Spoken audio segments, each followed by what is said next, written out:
Olá, que alegria estar com você, começando o nosso Momento Juntos, programa Vida em Foco, a partir de agora, aqui na TV Evangelizar, ao vivo para todo o Brasil, via satélite, canal digital aberto e também pelo YouTube TV Evangelizar Oficial.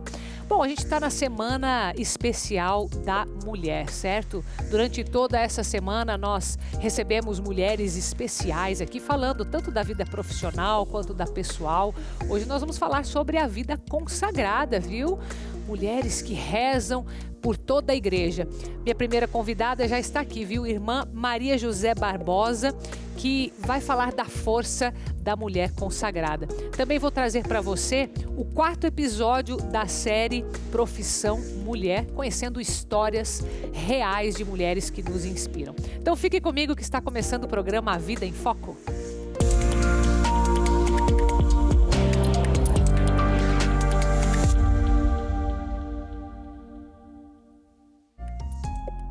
Quando a gente fala de mulher de vida consagrada, são mulheres escondidas muitas vezes. Olha que para eu conseguir falar com esta mulher que está aqui hoje, olha que acho que foi Nossa Senhora que nos ajudou, viu, irmã? Porque eu sei que você viaja, que tem missões, que tem muita coisa e conseguiu um tempinho para estar aqui com a gente, viu? Muito obrigada, irmã Maria José.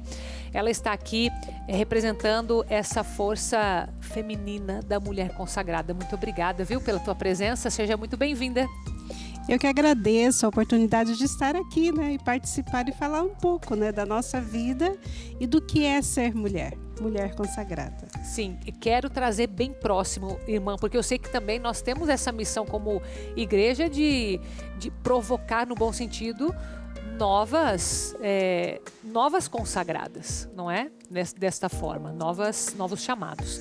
Então conta para mim a tua visão primeiro do papel da mulher consagrada. Bem, a mulher consagrada, ela é mulher. Certo. Acho que esse é o primeiro aspecto. Uhum. Que às vezes a gente imagina que a mulher consagrada é um ser de outro mundo, né? Sim. É algo assim meio que celeste, que caiu do céu pronta. Sim. E não é verdade. Não é assim, né? Toda jovem, um dia, ao longo do seu caminhar, sentiu um desejo no coração de fazer um caminho especial. Um caminho de especial consagração, a gente chama. E decidiu entregar a sua vida por uma causa, né? Sim. Então, ser consagrada é encontrar na fé uma causa pela qual vale a pena dar a vida. Então, qual que é a minha visão de ser consagrada? A minha visão é essa. São mulheres corajosas, tá, que encontraram precisa, né? Nesta causa, que é a causa de Jesus Cristo, uma razão pela qual vale a pena deixar tudo e viver por isso. E interessante você começar essa definição pelo ser mulher, porque não tem a ver com o negar a feminilidade, negar o ser mulher, né, irmã? Acho que é pelo contrário, eu acho que aí é que está a verdadeira mulher por trás de uma consagrada, por trás de muitas vezes um rosto escondido mesmo. Sim, às vezes a gente tem muita fantasia, né? Imagina as coisas, mas a mulher consagrada é uma mulher que encontrou nessa causa um motivo e que ela potencializou tudo aquilo que ela tem, tudo aquilo que ela traz. A sua capacidade de amar, a sua feminilidade, a sua capacidade de ser fecunda, porque uma consagrada que é estéril, errou em algum momento, né? A consagrada tem que ser fecunda. Então, a sua maternidade, a sua capacidade de liderar, a sua capacidade de executar, de planejar, de sonhar, né? De buscar caminhos novos para realizar aquilo que Deus quer da gente. Então, em hipótese nenhuma, a vocação consagrada nega a feminilidade. Isso aí. Em hipótese nenhuma. A vocação consagrada, ela potencializa aquilo que há de melhor, né? Sim, da mulher. Verdade. Agora, você é da Divina Providência, certo? Sou beneditina. Beneditina também? Da Divina Providência. Beneditina? Isso. Sabe que eu sou fã das beneditinas, viu? Olha só. Eu gosto da da regra, né, que vocês seguem. E já visitei alguns mosteiros beneditinos no Brasil e sempre vendo assim toda a organização, estudam muito, né, inteligentíssimas, tocam violino, tocam aquele, como que chama? Tocam violão, tocam órgão, tocam um monte de coisa. Tocam um monte, né? Bem na música. E vivem do sustento delas mesmas. Por isso que isso tudo que você falou do lado de liderança, empreender de alguma forma, mas tudo para Deus, claro, né? Com um propósito muito maior. Eu queria te perguntar como que foi o teu chamado, porque eu imagino que seja muito pessoal, claro, né? Cada um de um jeito. Mas quando a gente começa a entender um pouco da história dos chamados, eu vejo algumas peculiaridades que parece que se repetem. Gostaria de saber a tua história. Bem, eu entrei para a vida consagrada, eu tinha 19 anos. Tá. Desde 15 anos, eu tinha uma certeza. A minha certeza é, eu não quero me casar. Tá. Eu não quero construir uma família, porque eu acho que esse espaço, ele não me cabe. Tá. Assim, não é que eu não gostasse ou que tinha trauma ou que eu tinha... Não, né? Só não se via ali. Casar, tá. Eu achava que aquele espaço não me cabia.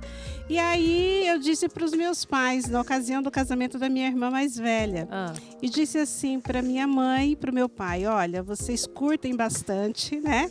Entrem na igreja, façam tudo o que quiserem, porque eu não vou casar. Né? E minha mãe disse, mas... Levou a sério ou não? Né? Ela te levou a sério? Não, imagina. Não me levou a sério. Mas por quê? Não sei por quê, mas isso é uma clareza que eu tenho. E segui a vida, estudei, namorei, trabalhei, né? Fui morar fora, sozinha. E num dado momento da vida, eu comecei a pensar, poxa vida, eu tenho 19 anos, o que eu vou fazer, né? E aí eu falei, olha, eu vou ser irmã. Assim, né? Vou ser irmã. Tinha essa clareza, assim, tinha uma... Essa clareza. Até então, nunca tinha pensado. Nunca. Mas... Essa história de pessoas que falam, nossa, desde pequenininha eu sempre quis. Eu falo, não, comigo não funcionou. Foi em outro momento, assim, foi na maturidade, mas... 19 anos, eu quero ser irmã. E aí eu saí da casa onde eu estava, né? O lugar onde eu morava, fui procurar a casa das irmãs, né? A minha família é uma família de participação na igreja. Eu participava também ativamente, mas até então nunca tinha pensado. E aí cheguei na casa das irmãs à noite, bati na porta e a irmã falou, o que você deseja? Precisa de alguma coisa? Eu disse, sim, eu quero ser irmã. Foi assim, batendo na porta. Batendo na porta e ela disse, mas por quê? Eu falei, olha, eu não sei bem por quê, né?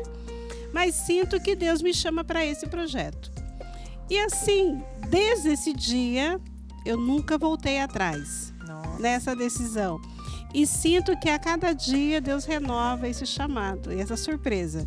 E eu acho assim que se eu tivesse tido muito tempo para pensar e muitos projetos pessoais para fazer, talvez eu não teria decidido. Mas foi no impulso, foi no momento e eu senti que era a hora. Né? E a minha família morava no Mato Grosso nesse tempo. E a casa de formação era em Santa Catarina. Eu falei, eu vou. Aí meu pai disse, mas minha filha, tem congregações em Cuiabá, tem congregações por aqui, fica. Falei, não, eu sinto que Deus me chama para essa congregação. A força da mulher consagrada, né? Eu acho que quando Deus tem um projeto pra gente, Ele abre caminhos, Ele nos dá, Ele nos empodera, né? Para que a gente possa trilhar esse caminho. E assim foi. Saí do Mato Grosso, vim para Santa Catarina e fiz minha caminhada, né? Aprendi muito, tive que mudar muita coisa, né? Eu tinha uma cabeça bem diferente, né? Daquilo que se espera de uma jovem. E não me arrependo em nada do que fiz antes e não me arrependo da decisão que eu tomei. E acredito, assim, profundamente que é uma vida na qual se pode ser feliz de maneira plena. Eu acredito também. Irmã, eu ia te perguntar sobre as congregações. São tantas, né? Sim, sim. Como que é? É possível escolher? Só me conta um pouco assim de como que funciona esse mundo. Olha, na verdade, a gente acredita que Deus nos escolhe. Sim. Né? E Ele nos escolhe e nos coloca dentro de um cenário. Eu acredito nisso. Porque eu tô imaginando a tua logística, quer dizer, um ponto e bem outro distante ponto, do outro, né? E assim, e quando a gente entra, a gente não tem clareza, né? Muita. Tem gente que faz um acompanhamento, um discernimento, visita muitas congregações para descobrir a essência do carisma. Tá. Né? Carisma é a missão primeira, é o chamado matriz que cada congregação tem. É um jeito de estar no mundo. Isso é um carisma. Tem congregações que têm um carisma para a educação, mais voltado, outros para a saúde, outros para trabalhar com migrantes, outros para trabalhar com pessoal em situação de rua. Então tem várias congregações. É como se Deus dividisse a realidade em pequenas facetas e chama um grupo para atuar em cada uma, né? A gente diz que se todas as congregações vivessem o carisma de modo pleno, a gente teria uma visão completa, né, do rosto de Deus, porque Ele olha e toca todas as realidades. Então as congregações têm isso, cada uma tem a sua missão, o seu espaço, o seu jeito de ser e de existir. E a jovem, normalmente, ela entra por afinidade, ela conhece uma pessoa, ela vai conhecendo a missão, ela se identifica com isso e ela ingressa. Entendi. E tem outras que ingressam, não se identificam, saem, né? Buscam outra congregação. Isso acontece também? Isso também acontece. Entendi. Acontece. Entendi. Você acertou de primeira, irmã? Eu acho que sim. Sim, até hoje, né? Faz quantos anos? Eu tenho 28 anos como consagrada. Como consagrada. Que eu estou na vida religiosa já faz mais de 32 anos. Nossa, que bênção. E você tem alguma dica, se é que existe dica para as coisas de Deus, né, irmã? Mas assim, para quem às vezes está nos assistindo e tem dúvidas, porque você teve uma dúvida, mas não vejo bem como uma dúvida, vejo mais como um questionamento, mais uma procura, né? Não é como você disse, não me via na missão de casamento, me via talvez de outra missão, não sabia exatamente qual era, e aí nessa busca foi descobrir. Como que as jovens de hoje podem olhar para essas questões e fazer um discernimento sobre vida consagrada ou sobre vida matrimonial, também não deixa de ser consagrada, né? Sim, sim. Bem, primeira coisa que é bem importante, se você não fizer a experiência, você nunca vai saber. Tá. Este é o primeiro ponto. Se você tem o desejo de conhecer a vida consagrada melhor, vá. É bom procure, conheça, né? Que às vezes as pessoas pensam, nossa, se eu entrar um dia na congregação, nunca mais eu posso sair? Claro, imagina. Não, é uma prisão, né, irmã? Não, até da prisão as pessoas saem, né? Não é uma prisão perpétua, né? É um espaço de trânsito. Você vai, você conhece, você experimenta, né? E você pode e deve voltar para casa para tomar distância, para refletir, para discernir. Porque Deus nos chama com liberdade. Ele nos chama com firmeza, com força, mas com liberdade. Para que a gente possa discernir e assumir o chamado como parte de um desejo pessoal. Então, primeira coisa, experimente. Segunda coisa, Deus nunca vai pedir para você algo que você não possa dar. Então, é confiança também. Confie e vá. Deus, o Papa Bento XVI nos fala, né? Deus nunca nos tira nada.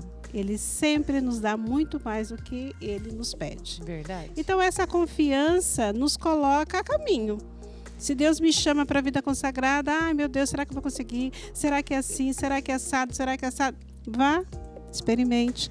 Passo por passo. Não queira ser como uma irmã que já tem 50 anos de vida consagrada se você nem entrou na vida consagrada ainda. É um caminho que ela percorreu, é um processo, a mesma coisa. Se você vê um instrumentista de excelência, um dia ele não sabia tocar.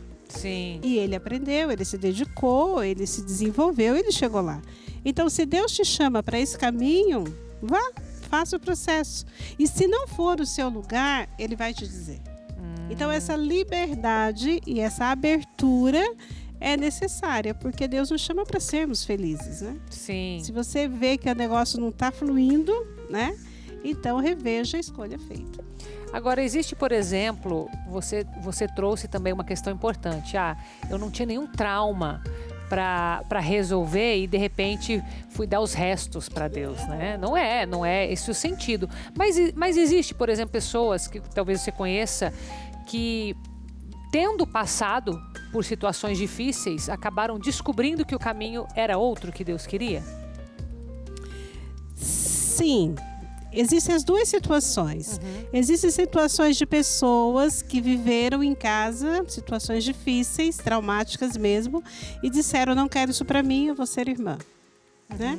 E chega para a vida consagrada com uma ideia bem fantasiosa do que é ser consagrada. Muito mais para se proteger, para se refugiar, do que uma vida de doação e de entrega e de ousadia.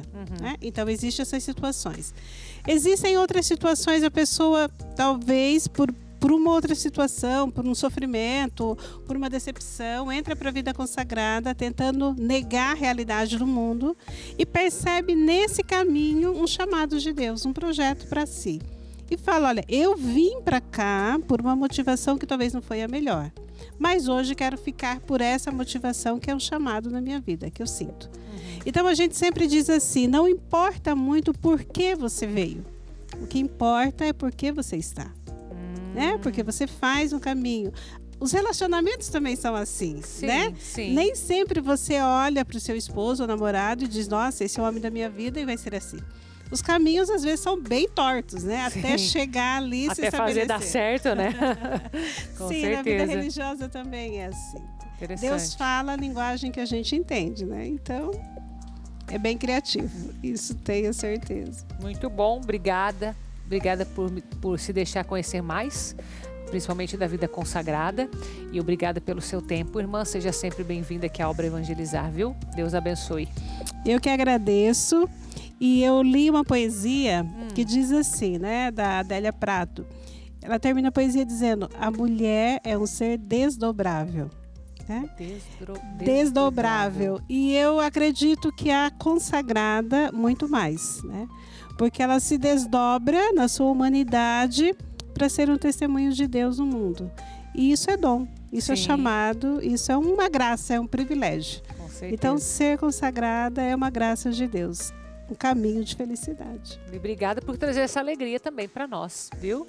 Deus abençoe, sempre bem-vinda. A gente sai agora para um intervalo. Sairemos com esta cidade do Mato Grosso do Sul. Naviraí é o nome da cidade, canal 23.1 e com a padroeira Nossa Senhora de Fátima. Então volte comigo no próximo bloco, vamos ver o quarto episódio da série Profissão Mulher. Volte comigo.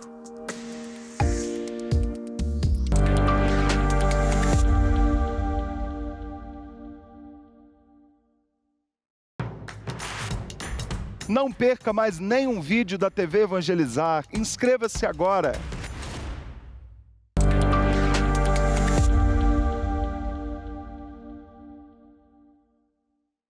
Já estamos de volta com o programa A Vida em Foco e estamos durante este mês de março rezando 30 dias de uma jornada espiritual sob o olhar e sob a intercessão de Nossa Senhora das Lágrimas. Eu te convido a acompanhar conosco todos os dias aqui na TV Evangelizar, às 9h45 da manhã, também pelo YouTube, TV Evangelizar Oficial, porque nós estamos fazendo todos os dias a coroa a Nossa Senhora das Lágrimas e com uma meditação exclusiva todos os dias. Nós fizemos até esta manhã todos os 9 dias da novena Nossa Senhora das Lágrimas e a partir de amanhã, que é o dia de Nossa Senhora das Lágrimas, inclusive, nós vamos começar a meditação das 7 dores de Nossa Senhora e seguimos nessa jornada espiritual até a Quinta-feira Santa.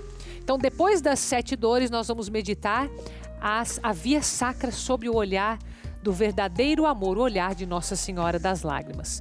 Então é um momento muito especial, muito forte, onde nós estamos nos preparando de forma muito espiritualizada para essa quaresma. Certamente você vai colher os frutos, se já não está colhendo, porque ela que é a mulher que mais amou Jesus na terra e que mais o ama no céu. É isso que nós repetimos todos os dias na coroa de Nossa Senhora das Lágrimas. Uma devoção belíssima que surgiu em 1930 na cidade de Campinas, aqui no estado de São Paulo, aqui no nosso Brasil, e que nós estamos tendo a grande oportunidade de estar mais próximos dessa devoção de Nossa Senhora das Lágrimas. Então convido você todos os dias às 9h45 e amanhã em especial, como é o dia de Nossa Senhora das Lágrimas, aqui no programa nós vamos ter um entrevistado que teve contato direto com a irmã Amália de Jesus Flagelado, que pôde pesquisar toda a documentação histórica. Ele que é historiador, filósofo, professor, Rafael Tonon,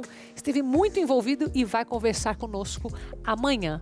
Então, de fato, Nossa Senhora está nos guiando para que a gente possa rezar pelo nosso Brasil, pelas suas intenções particulares, pela conversão dos pecadores, enfim, para que a gente possa ser obedientes à vontade de Jesus. Então, todos os dias, tá? 9h45 da manhã, aqui na TV e pelo YouTube TV Evangelizar Oficial.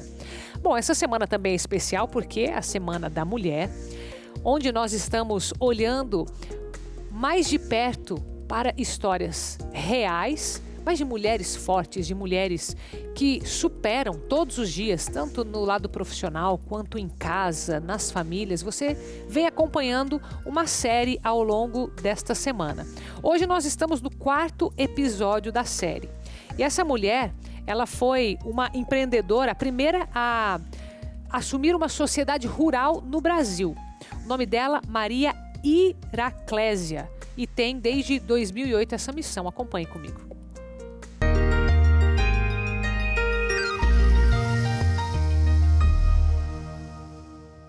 Uma referência quando o assunto é gestão rural. Destaque do agro paranaense e considerada um exemplo de liderança e empoderamento para as mulheres do setor. Maria Iraclésia era adolescente quando deixou o interior do Ceará para estudar. Encontrou em Maringá, no Paraná, boas oportunidades. Sua trajetória é marcada por trabalhos inovadores e grandes feitos. Em 2008, tornou-se a primeira mulher a assumir uma sociedade rural no Brasil. Essa e outras conquistas lhe renderam muitos reconhecimentos.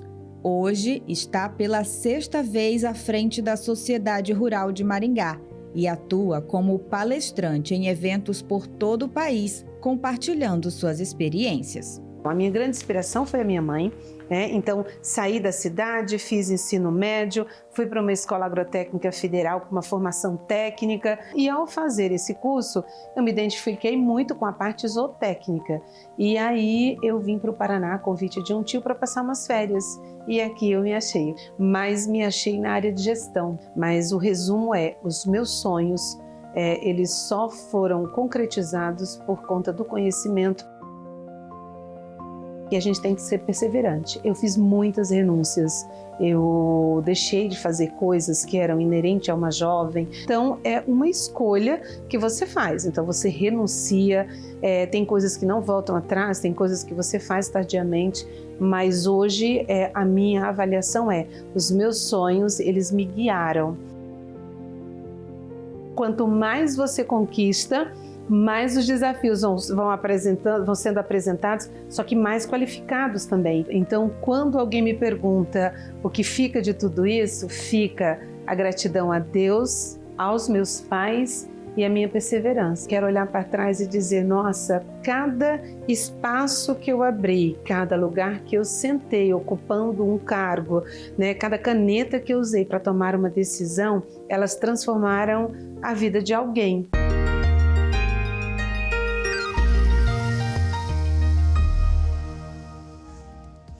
Então você acompanhou mais um episódio desta série especial do Profissão Mulher e você acompanha também no nosso YouTube TV Evangelizar Oficial. Agora a gente segue para o intervalo, né, produção? Vamos sair com as imagens da cidade de Maringá, no Paraná, canal 31.1. E lá nessa cidade tem o Parque do Ingá, que é bem conhecido, e tem uma gruta com a imagem de Nossa Senhora Aparecida desde 1971. Volte comigo depois do intervalo.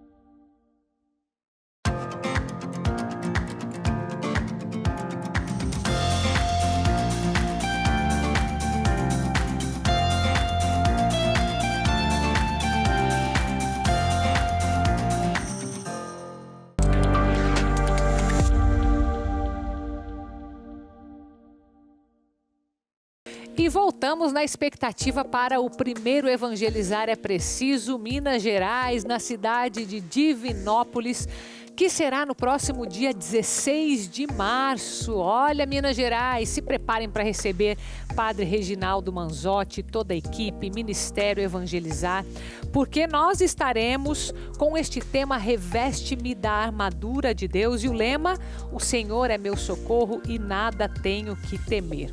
Então será um dia, a partir do meio-dia você já pode chegar, toda a tarde do sábado, na presença do povo mineiro, em oração, recitando o terço de Jesus das Santas Chagas. Teremos momento de adoração, momento dos mensageiros das capelinhas de Jesus das Santas Chagas, teremos momento com o Padre Christian Shankar, teremos Santa Missa, teremos show com o Padre Reginaldo Manzotti.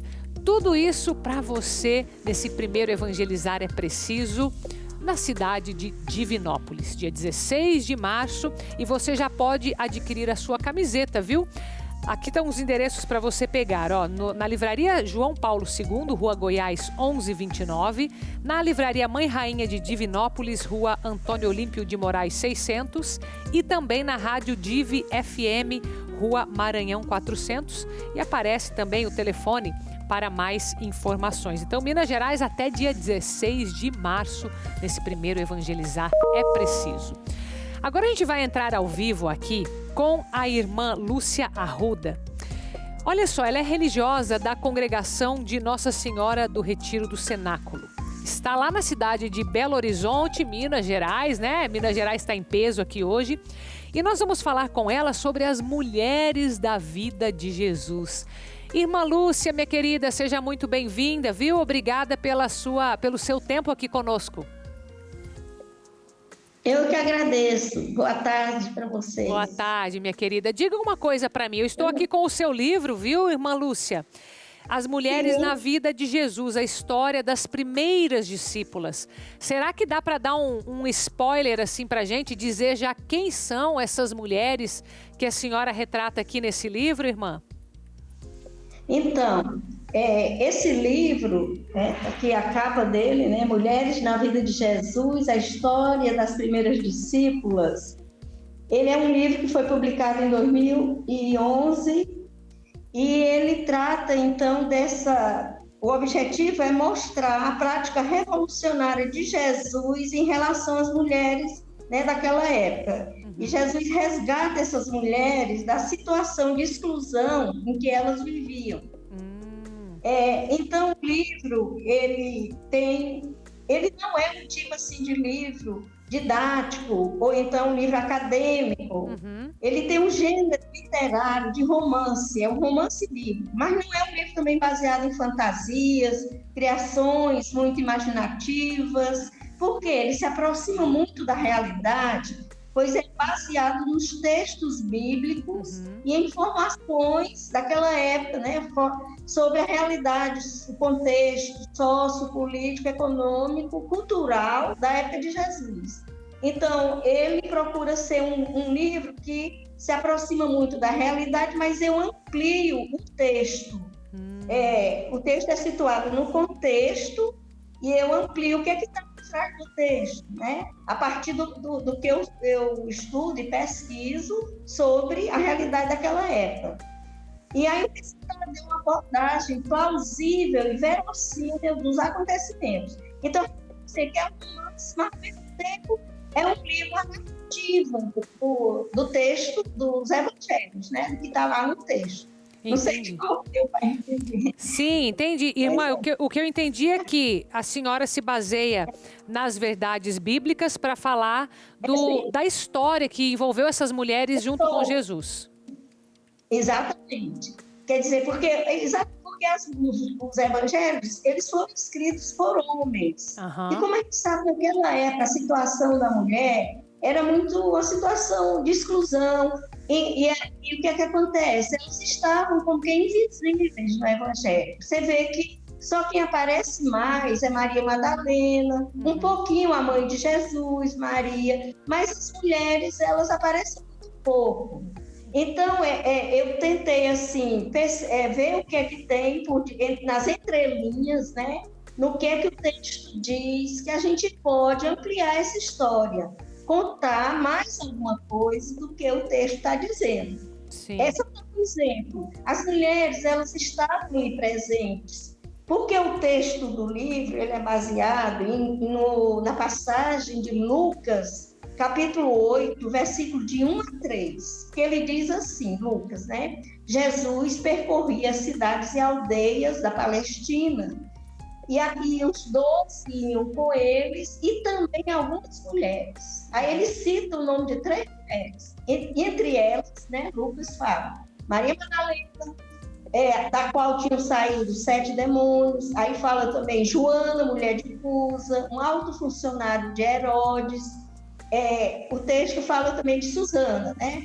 Então, ele cita essas 3 mulheres. Então, eu vou escrever a vida de Maria Madalena, de Joana, mulher de Cusa, mas eu não conto a história de Susana, eu conto a história daquela mulher pecadora do capítulo anterior, que é o capítulo 7, que todo mundo conhece, que foi uma pecadora que entrou lá no banquete, ela nos pés de Jesus lavou os pés com as lágrimas, enxugou com os cabelos, derramou perfume nos pés, né?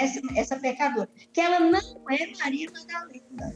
Porque eu quero mostrar que Maria Madalena não é prostituta, ela não é aquela mulher pecadora. E passou na mentalidade do povo até hoje. Quando ele fala Madalena, pensa que é uma pecadora perdoada, que ela é aquela mulher prostituta que se arrependeu. Mas né? Isso daí é baseado até numa declaração do Papa Paulo VI em 1969. O Papa Paulo VI colocou que Maria Madalena não era aquela mulher pecadora. Mas como o povo entrou na cabeça com essa ideia, então a gente procura mostrar uma história verdadeira dela, né? Diferente daquela mulher pecadora. Então, o livro tem a história dessas 3 mulheres e eu amplio, vou contando mais ou menos a partir do texto bíblico, porque a gente vai pegando detalhes, né? Maria Madalena nasceu em Magdala, e aí eu conto, era uma aldeia de pescadores, e eu conto quem eram os pais, né? Por que o texto fala que ela tinha 7 demônios? O pessoal associou no passado, o quê? Associou a pecado. Jesus expulsou 7 demônios de Maria Madalena, está lá no texto. Então, como foi um papa também do século VI, que era esse papa, era Gregório I, ele achou que era Madalena por causa desses 7 demônios. Mas a gente sabe que os demônios naquela época, quando era uma possessão assim, eles eram alguma doença mental que a pessoa tinha, e não tem nada a ver com pecado aí, né? Era uma doença que ela tinha, Jesus curou e ela começou a seguir. Então, o Papa Paulo VI foi que falou, não, ela não é essa mulher pecadora. Então, eu conto uma história dela a partir dessa ideia de que ela tinha ela foi uma mulher diferente do que é dito na tradição. Agora tem a Joana, que é a mulher de Cusa, era um alto funcionário de Herodes. Aí também tem detalhes, era uma mulher que tinha recursos, porque Herodes era né? O Herodes Antipas, né? Aquele que prendeu João Batista e mandou decapitar, né? João Batista.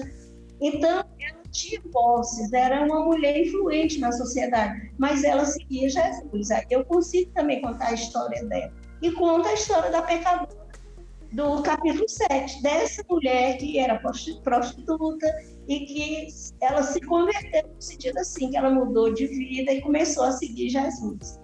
Agora, ela parece muito assim, atuando no evangelho, porque como eu já falei, os evangelhos, eles foram escritos por homens, então as mulheres ficam um pouco excluídas, um pouco de lado. Mas eu procuro mostrar, tornar essas mulheres mais visíveis, tirar as mulheres da invisibilidade, né? E aí eu vou e conto a história dessas 3 mulheres, mas ao mesmo tempo é muito interessante, porque na medida que eu vou narrando a história, desde o momento que Jesus chamou cada uma delas, a gente vai vendo Jesus atuando, que é o principal do livro, para ter uma prática diferente da cultura da época, machista e também patriarcal. Porque na época a mulher, ela era muito assim, a mulher era muito submissa ao pai e ao marido, né? Então ela não tinha falar, ela não tinha assim, ela não era muito valorizada, ela não tinha quase não participava da vida pública, né? Ela tinha que ficar em casa cuidando do marido, dos filhos, ela tinha uma profissão que era de tecelagem, né? Porque ela tecia a roupa da família com lã e linho, ela tecia, mas ela não tinha direito às vezes de ter posses, assim, rapidamente, ela conseguia ter uma certa autonomia econômica e financeira. E é interessante a gente ver que nesse texto, Jesus valoriza que a mulher possa ter uma independência econômica e financeira. O que é que diz o texto? Se você pegar na Bíblia, você vai ver. Essas mulheres, elas ajudavam, elas contribuíam com suas posses, com os seus bens para o grupo de Jesus. Como que elas contribuíam para o sustento de Jesus e dos discípulos. Isso é uma revolução também muito grande naquela época, né? Porque a mulher ela quase não tinha oportunidade de dispor dos seus bens, e Jesus disse, não, hoje a gente até hoje vê que antigamente a mulher não podia entrar na universidade, fazer uma faculdade, ter uma profissão, ela era educada para ficar no lar. A gente não pegou isso aí, né? Hoje em dia a gente estuda, a mulher teve já continua a ter uma evolução nessa questão, mas a gente está lembrando do Dia Internacional da Mulher, nas conquistas que a mulher foi tendo ao longo da história, né? Muito bem. Agradeço, viu, irmã? Agradeço toda a tua história.